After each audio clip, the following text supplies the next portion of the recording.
ask you, what kind of business do you want to be? My father was an entrepreneur, and my initial background was in the arts, and he would lament at my ever-seeming lack of cash flow. And he would say to me patiently, "Sweetheart, you know, money isn't everything, but it does rank right up there with oxygen." He said that a successful business is a commercial, keyword, profitable business that can work without you if you choose in time. If cash is king, and it is, how can you be sure that your business is receiving the lion's share of the business in your industry sector? You've got to become an I Spy agent.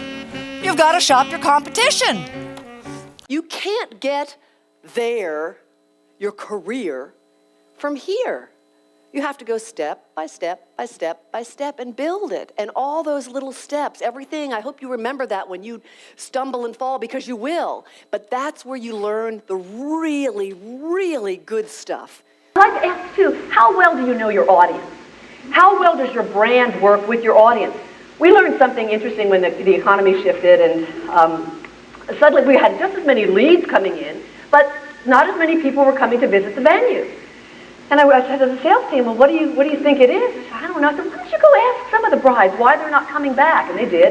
And one woman said, "Well, you know, you don't give pricing on your website, and on the phone nobody would tell us, you know, even a range, so I'm not going to waste all the gas to come up there." What great information. So we started giving out more pricing, a range between this and this, and so we could qualify people and they could qualify us, and suddenly it all turned around. So how well do you know your audience? Remember, brand is how you do what you do. I'll talk to a team member, or I'll be out at a store and I'll ask the clerk something and they'll say, "No problem." Or my team will say, "No problem, BB." And I think, well, for heaven's sakes, why would it be a problem? You're my employee and I hired you to do this. Your wheel of fortune for winning the bride. The first, giving her your undivided presence. That is the greatest gift I guarantee you can give to anybody.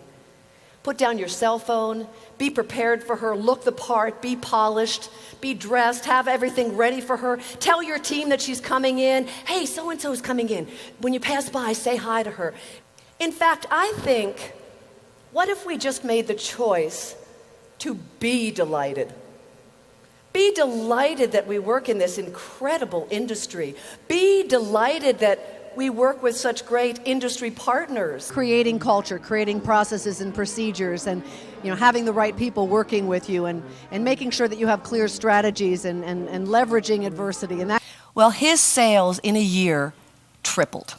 In fact, it got to the place where he was able to fire the clients that he didn't think were a fit. And then she asks that question. You've all been there. Everything's going well. You're just starting off. She asks that question that could make the most savvy salesperson quiver in their heels. She wonders if the price is right. But I'm more upset with the management, the owner, frankly, who isn't training their frontline people. Honey, listen, I know weddings. I've been doing weddings longer than you were alive, sweetheart, and I know weddings and I know flowers. So David Tutora has got nothing on me. So, sweetheart, what I think you should do. But sometimes I find myself going out of the way because I don't like leaving feeling like no one cares. Now, the bakery is different. "Hey, baby, honey, how are you? Oh, did you color your hair different? Looks nice, sweetheart. Hey, can we take that cake out for you? Oh, honey, how are things going at Carl House? I've gained 5 pounds because I go back to the bakery so often." They're so nice to me. And I was buying 30 acres in the back of my property with a partner, and he defaulted, so I had to assume that loan. And I was being sued for another project I was working on. It wasn't a great day. I've not got a clue what else to do. I am so scared. And